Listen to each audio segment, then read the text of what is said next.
Salatu wassalamu ala Sayyidina Muhammad. Ok, aujourd'hui on va voir la programmation avec le l'Unity Pro XL. C'est un logiciel de programmation des automates Schneider.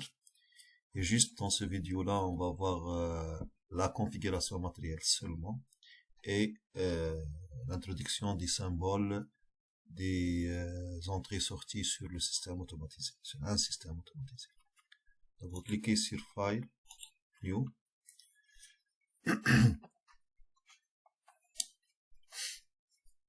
Donc vous aurez fenêtre où il y a le CPU. On a pratiquement M340 ou bien M580. On a d'autres CPU, le Chromium, le Quantum.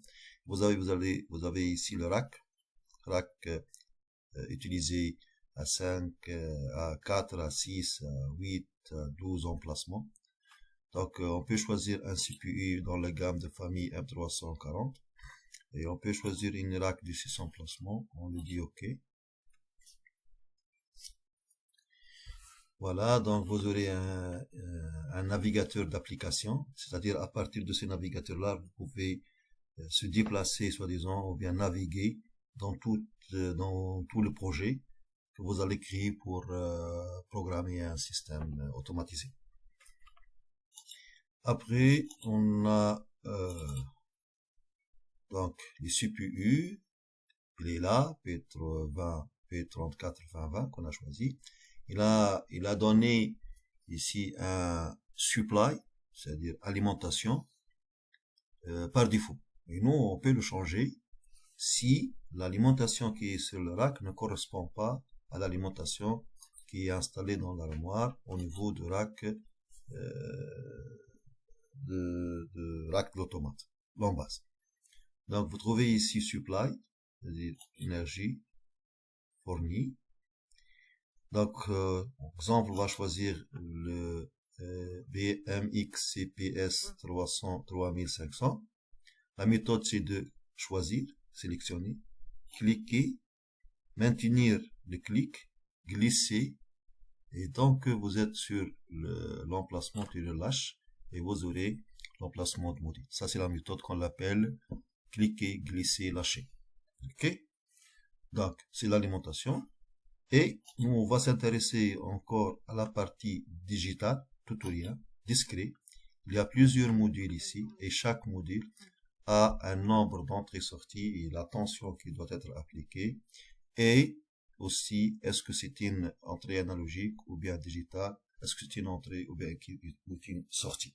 Ou bien à relais ou bien beaucoup de types. Et cette partie-là, je vois qu'on va faire à part pour comprendre le matériel, les références du matériel et la définition de chaque lettre ou bien chiffre pour un module.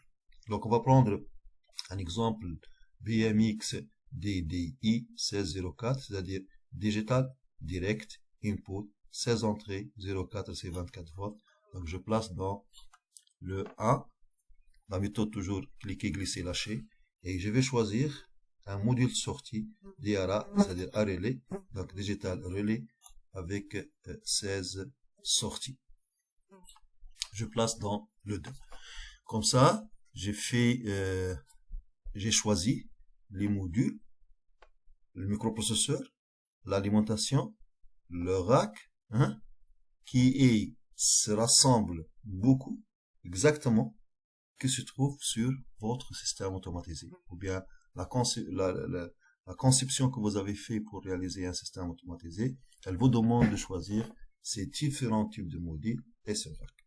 Donc, la configuration, c'est d'adapter la même chose, d'avoir la même configuration, la même architecture qui se trouve sur le logiciel, c'est elle-même qui se trouve sur la partie armoire, commande de système automatisé. Bien.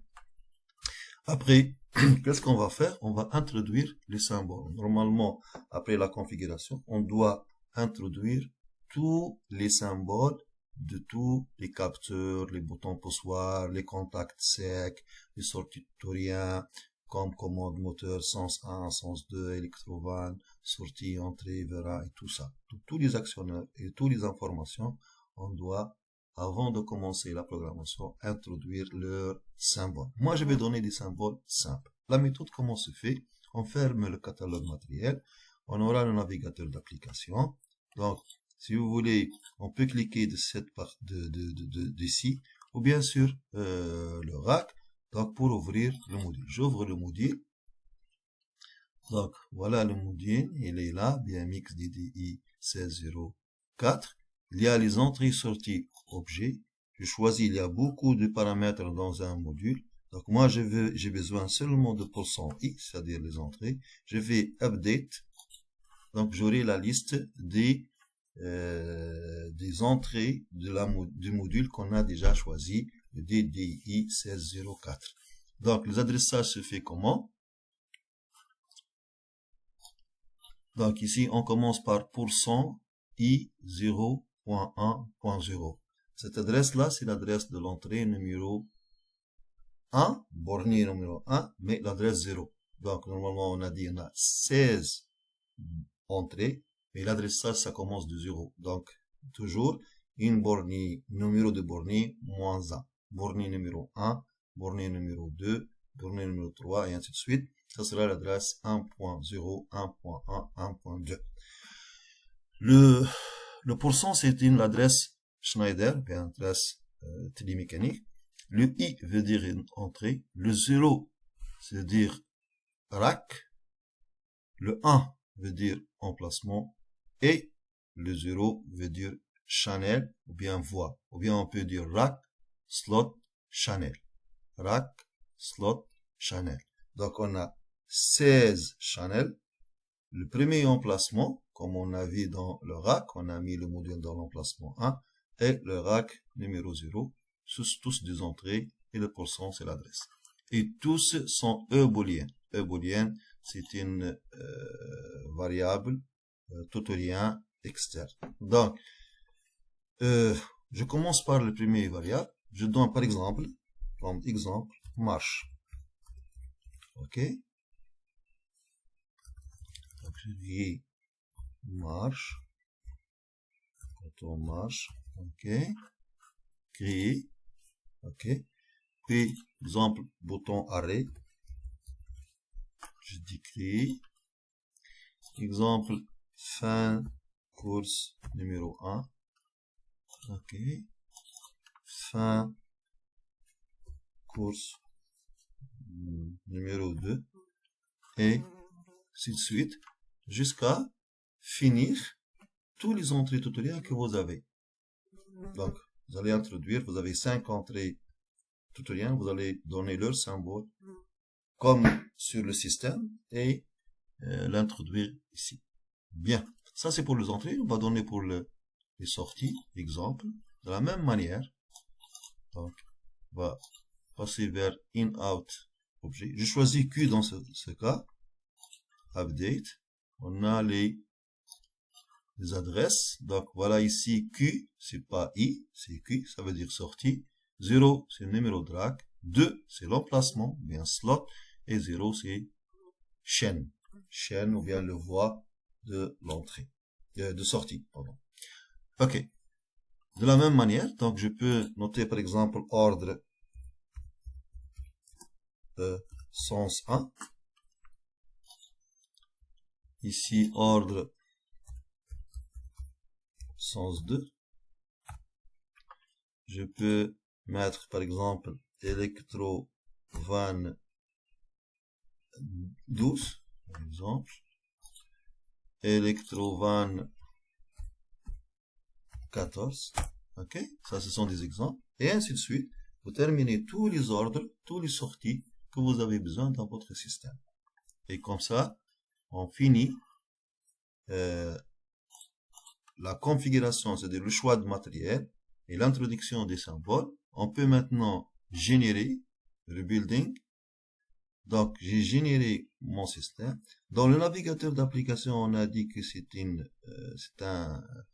fenêtre dans laquelle on peut naviguer dans tout le projet. Donc, je vais voir les élémentaires et les variables élémentaires. Donc, je trouve que ce que j'ai introduit dans la côté physique matériel, je trouve dans le tableau de variables. Et à partir de ce tableau-là, bien sûr, je peux lire, c'est-à-dire faire le programme et mettre les adressages dans le programme. Donc, je peux arrêter à ce moment-là. Merci à votre attention. Je vais donner, je vais dire une petite remarque. Je vais donner des films, des vidéos, courtes et explique partie par partie pour ne pas avoir beaucoup d'informations. Si vous voulez vous continuer, vous allez trouver des vidéos successives, des parties successives qui complètent ce qui nous manque et comme ça, on peut avoir une série de vidéos qui sont courtes, rapides et ciblées. Merci à votre attention une autre fois.